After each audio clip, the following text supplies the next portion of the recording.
முதியோர்களிடத்தில் ஞானமும் வயது சென்றவர்களிடத்தில் புத்தியும் இருக்குமே. யோபு 12ஆம் அதிகாரம் வசனங்கள் 9 முதல் 13 வரை. கர்த்தருடைய கரம் இதை செய்ததென்று இவைகளெல்லாவற்றினாலும் அறியாதவன் யார்? சகல பிராணிகளின் ஜீவனும் மாம்சமான சகல மனுஷரின் ஆவியும் அவர் கையில் இருக்கிறது.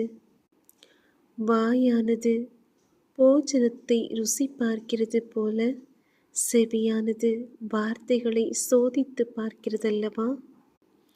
முதியோர்களிடத்தில் ஞானமும் வயது சென்றவர்களிடத்தில் புத்தியும் இருக்குமே.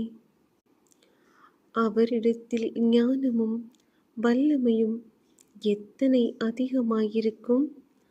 அவருக்குத்தான் ஆலோசனையும் புத்தியும் உண்டு.